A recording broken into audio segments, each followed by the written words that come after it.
ఆ మధ్యన టిక్కెట్లకు సంబంధించి తెలుగుదేశం జనసేన భారతీయ జనతా పార్టీ చర్చలు ఆ టైంలో ఫస్ట్ అయితే తెలుగుదేశం జనసేన చర్చలే ఆ టైంలో 21 సీట్లకే అంగీకరిస్తూ పవన్ కళ్యాణ్ నిర్ణయం తీసుకున్నప్పుడు చంద్రబాబు గారి పక్కన కూర్చుని చెప్పినటువంటిది ఏంటంటే 21 మనం 40 దాకా ఆశించాం, కానీ మనం అంత స్థాయిలో బలం లేదు, మన దగ్గర బూత్ కమిటీలు లేవు, గ్రౌండ్ కమిటీలు లేవు, సిస్టమ్ లేదు, వ్యవస్థ లేదు, కాబట్టి అవన్నీ నిదానంగా సమకూర్చుకోవడానికి ముందు మనం ఇంకోటి రాష్ట్రంలో ప్రభుత్వ వ్యతిరేక ఓటు చీలనివ్వకూడదు, మనం కనుక ఎక్కువ సీట్లు తీసుకుని ఓడిపోతే అది జగన్కి మేలు చేసినట్టు అవుతుంది, కాబట్టి నేను తెలుగుదేశం పార్టీకి బేషరతుగా మద్దతు ఇచ్చాను, 21 సీట్లని తీసుకోవడాన్ని మనస్ఫూర్తిగా అంగీకరించాను అని చెప్తూ, అయితే ఇది తగ్గడం కాదు, భవిష్యత్తులో 33% ప్రతి దాంట్లో కూడా 33% రాబోతున్నాయి, ప్రతి ఎమ్మెల్సీల దగ్గర నుంచి నామినేటెడ్ పోస్టులన్నింటిలో, తద్వారా మన నాయకులందరికీ అవకాశం కల్పిస్తాను అని ప్రకటించారు.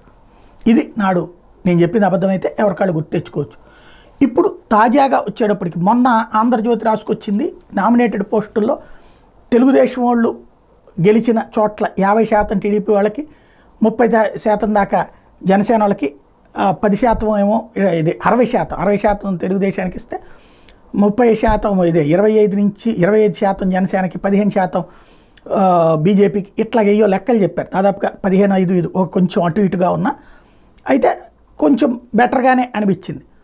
బీజేపీని కొంచెం తగ్గించినట్టు చూపెట్టారు. కానీ ఇవాళ ఈనాడు రాసిన ఫార్ములా ఏంటంటే టోటల్గా నామినేషన్లు అంటే నేను ఇంతకుముందే చెప్పా, ఒక చేదుని స్వీట్గా మనతో మైండ్లోకి జీర్ణించుకునేలా చేయడంలో ఎక్స్పర్ట్ వీళ్ళు. ఎన్డీఏ మిత్రపక్షాలైన జనసేన బీజేపీలకి 18-20% పోస్టులు కేటాయించబోతున్నారు నామినేటెడ్లో. 18-20% ఇద్దరికి కలిపి.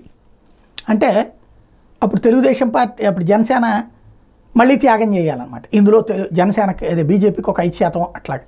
అప్పుడు వీళ్ళ దగ్గర 15 మిగులుతాయి.